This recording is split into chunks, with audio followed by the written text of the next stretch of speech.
something that I accomplished in 2023 that I wasn't doing on purpose, but I just had a really good system and a really great habit.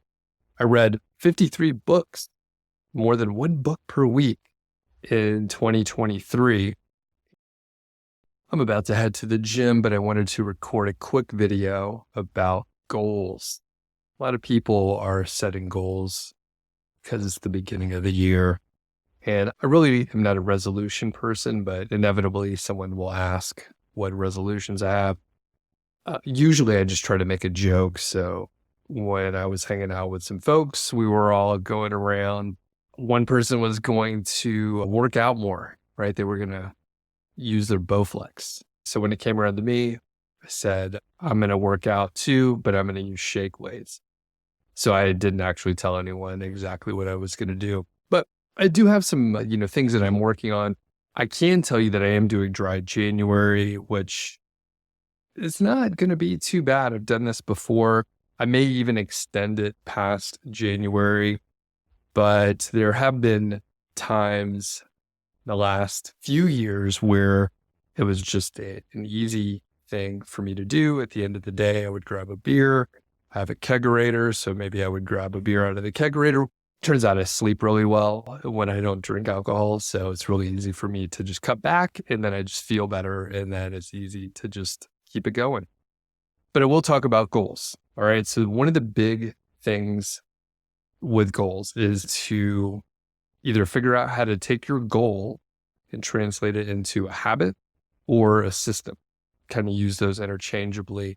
And the thing is, if you just set a goal, it's really easy to get discouraged if you don't reach it or if you partially mess up and just don't complete it, right? So you end up with a binary situation where you either achieved your goal or you didn't achieve your goal. It's much easier if you can turn it into a system. So make a little progress each day, and you feel successful if you keep the habit up, if you keep the system moving forward. The other thing that's super helpful is if you're treating this as a system or a habit, especially around like some personal goals, which I'll share in a second.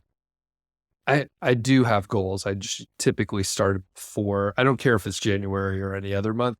I'll go ahead and get started. So if you could take your goal, turn it into a system, that's great. If you can adapt as your energy levels change or life happens, then you're going to be okay. The example is like working out. So I have a great fitness habit. I go to the gym, and sometimes I don't feel like doing a hard workout, but I still go. And actually today is in a situation like that where I have a little bit less time than normal. I'm still going to go. I'm just going to change the scope. So I'm not going to be at the gym for a really long time. I'm just going to hang out for a little while. I'll do whatever I'm feeling up to, and it'll be fine. I can catch up more on other days when I feel better or I have more time. So I'm just changing the scope, but I'm keeping the habit up.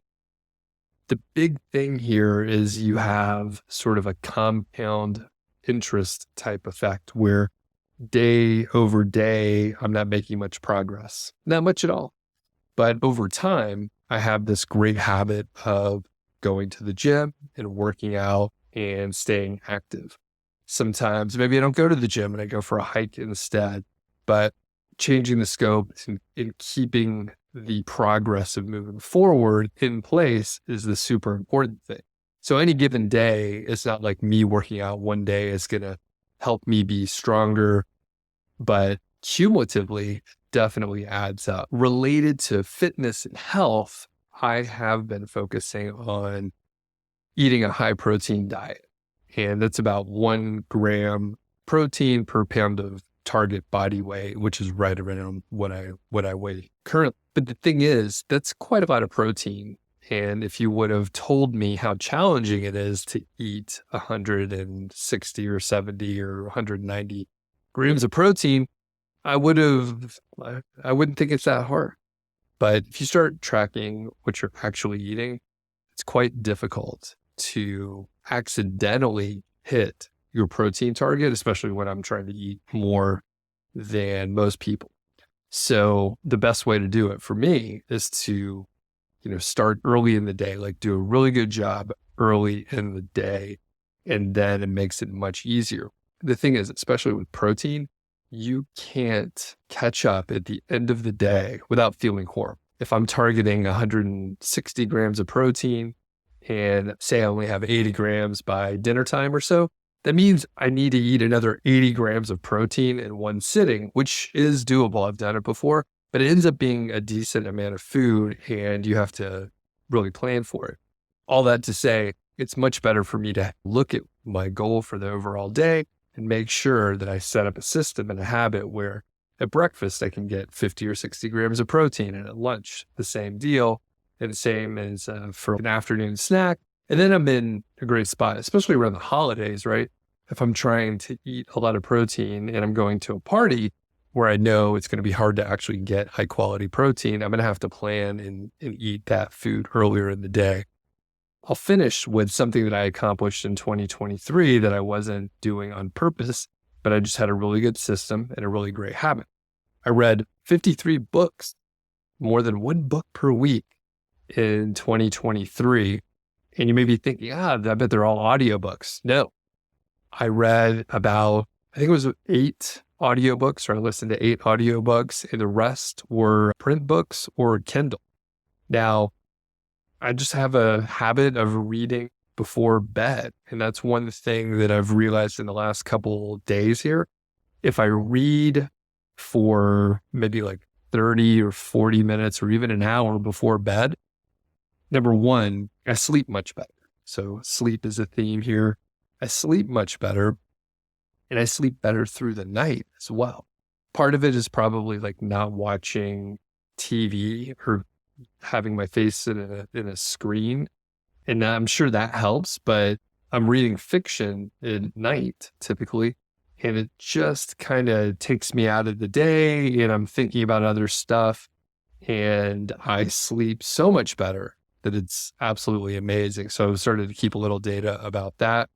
But I read way more than I expected. It really wasn't even a goal. It was really just a habit through the year.